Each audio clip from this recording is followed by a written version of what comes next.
Learning to find what you love is itself a triumph. Learning to find what activities you love to do, how you love to spend your day, what your actual life purpose is, the reason that you were placed on the planet for, the people you're supposed to serve. All that is loving. That is a triumph. If you just know one part, if you just know the what, oh my God, that's a triumph. But let me tell you what happens after you discover the what. I gotta take this back to my own story. I'm putting the breakthrough board up. Okay. As you know, right now, last week I was telling you that, I retired at 30. And that just sounds crazy, but like that was like a whole there's a lot of story to that, you know what I'm saying? And so one of the benefits is that I had a whole bunch of time to walk around and meditate and think and actually process like what am I on this earth to do? See, I was always raised to think of retirement as an age, right? I thought that if a person lived to be 65, they retired. They were old, they retired. I'm not saying if you're 65 years old, I'm just saying that in my mind, right? 10, 12, 13, 14 years old, I'm thinking, oh, you retire when you're old, when you're 65.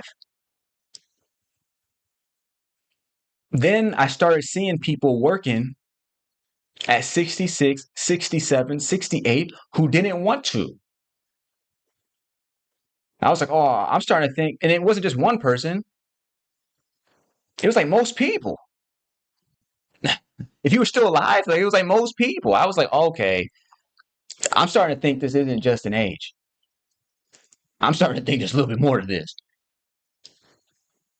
So then I started thinking that retirement was a number.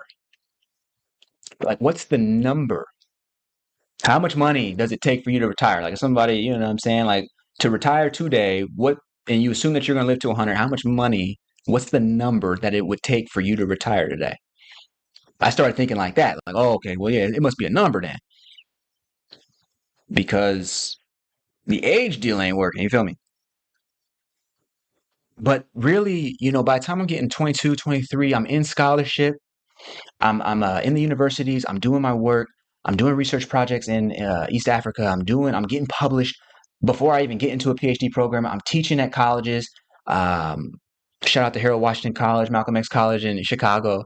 You know what I'm saying? Like I'm like doing my thing, and I'm really, you know what I'm saying, really looking to live this life of the scholar. And didn't get into grad school at first, so I was just working and teaching at these community colleges. Finally got in some years later to a PhD program, and it just wasn't like what I thought. It was like another rat race.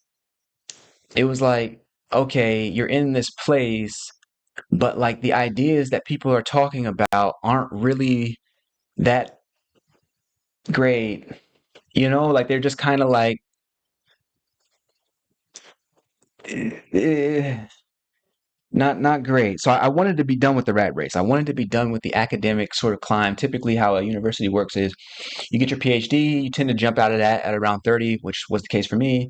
And then you start if you're lucky, you get a tenure track, what's called a tenure track position, which means that you're going to work for about 5 years, building your publications, building your teaching resume, and eventually a university will just say, "Hey, you're tenured now. You can never be fired." Right? That's what tenure is.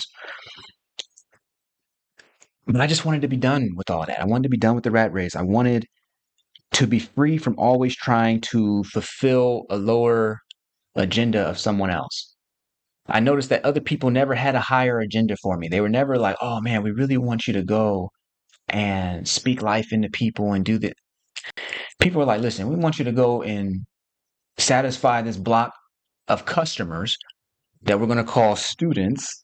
And we want you to basically go ahead and put in this work for them.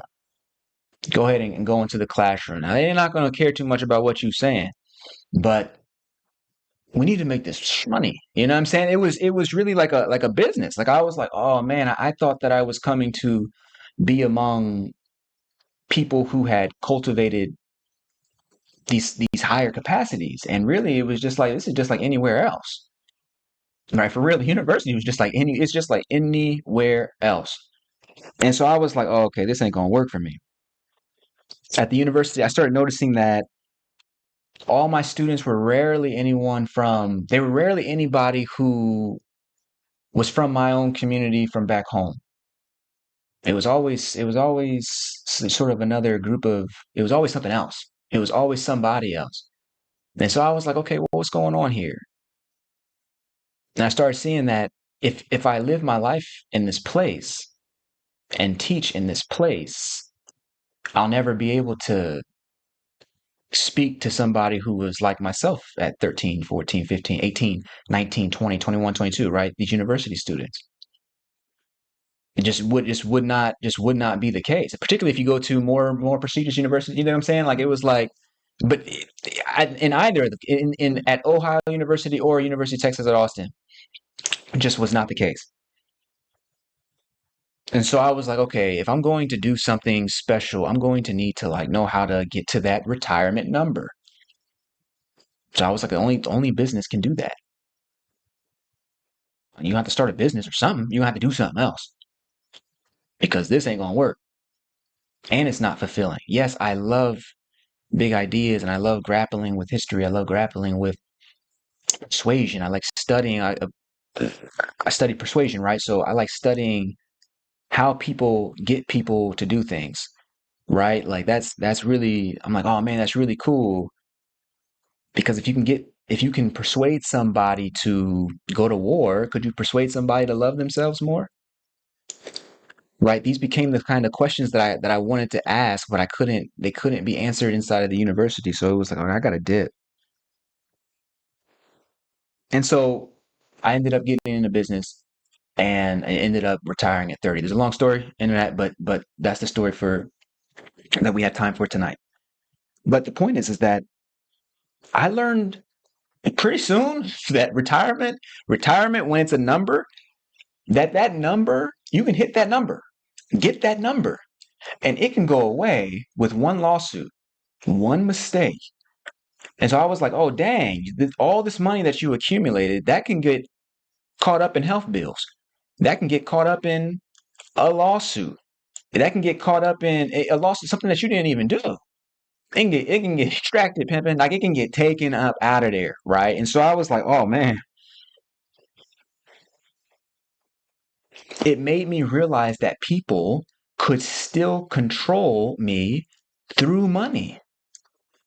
Through money, people could still control me. Yes, you saying you retire, but if if my behaviors remain attached to decisions that I can only do if I have a certain amount of money, then my behaviors, by definition, would be constrained by that amount of money.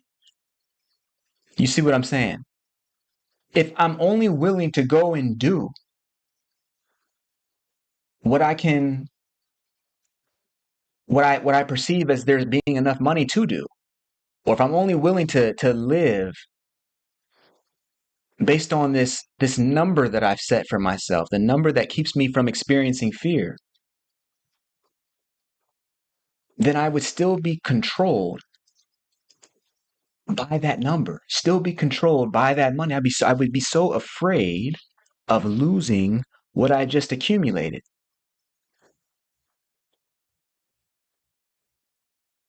And it's difficult to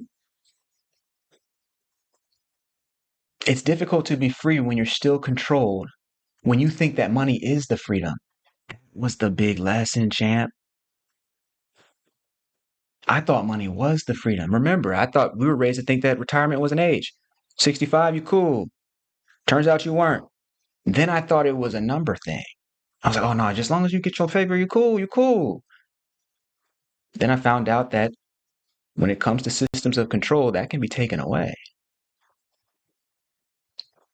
And given that that's the point, I start asking myself, okay, well, how do I get real freedom?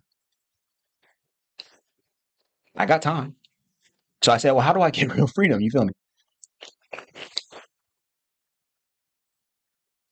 Because I don't want to be controlled by a number that can fluctuate.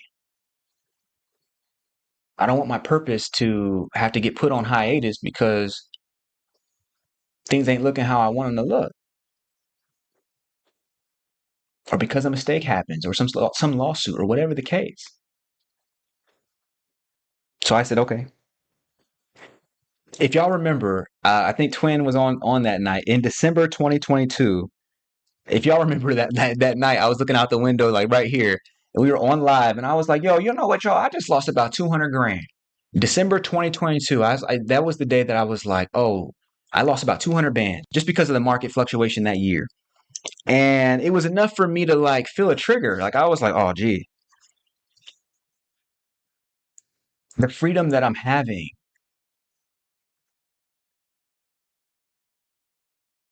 What if it's not? What if I can go deeper?" If 200 bands is enough to make you be like, oh, well, you know what I'm saying? Like, I'm like, what if I can go deeper? What if I can go deeper? What if there's more freedom? I wasn't super stressed out about it for long, but enough for me to be like, you know what I'm saying? Enough for me to have mentioned it on a live. I think I was making a point about something else, but the point is that that was for real, for real. And so it was like, okay, if you lose 200 bands, and at the time my expenses were like 8K a month, you know what I'm saying? So it's not, I wasn't like super, extravagant or anything like that. 8 grand a month, which means that losing 200 bands in a month is kind of like you losing 2 years of expenses or whatever. And so it was like it was enough to trigger me to say, oh man, you know what, I must go deeper now. December 2022, I was like I plan to get real freedom. But the problem is that no one ever told me how, especially when things don't go the way that I want. Mm.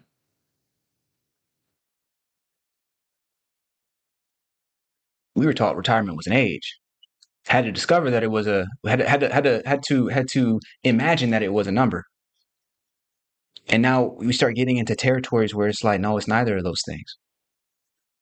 But who can tell you what it truly is, what it really is?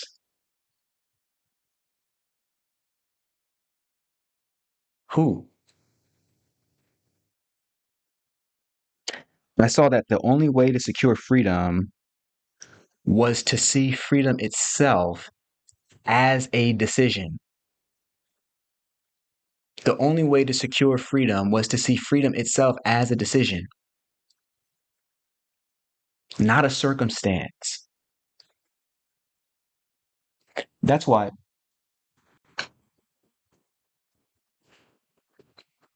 in spiritual responsibility, I try and show you this every single time. I want you to get an understanding of what this symbol means. We talk about freedom being a decision, it's not a circumstance. If I bend the knee to a situation just because there's not enough capital, what happens when the systems of control cast a tighter noose around my neck? When they try and say, okay, well, we can take all that money that you got away from you, and now you'll have to stop whatever it is that you think God has placed in your life, whatever purpose you believe God is asking you to fulfill, and you don't fulfill God's purpose, you come fulfill mine. Ah, that's harder to deal with from the perspective of the way that we were raised. However, if I begin to see that freedom itself is a decision, it's not a circumstance. Oh, well, then all of the controls, the bets are off. All of the bets are off. The noose is released because I'm not waiting for somebody else to come through and create a comfortable situation for me. And I'm not worried if someone comes through and takes a comfortable situation away from me.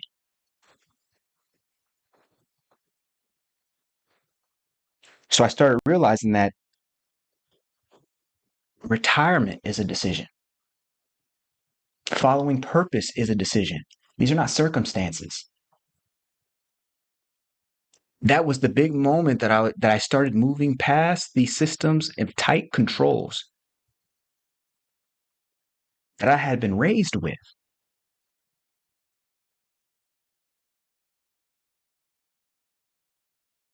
Just begin to realize that my freedom was in my capacity to abide by this love frequency, to abide by this energy that just has me make decisions, that just has me decide. It just leads me to the decision, no matter what is in the way.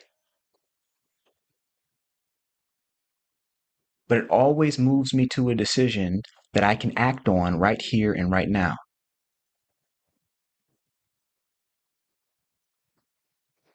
If only I had the courage. So that night, I decided I would do what I love or I would die. Simple. It's to the point. I do what I love or I die. There is no, what, I mean, there is nothing else. It is the love is that energy of the totality of reality. There is nothing else. Everything else only looks cool. But in the end, only the love matters. And so it's like, okay, well, why would I waste time with anything else?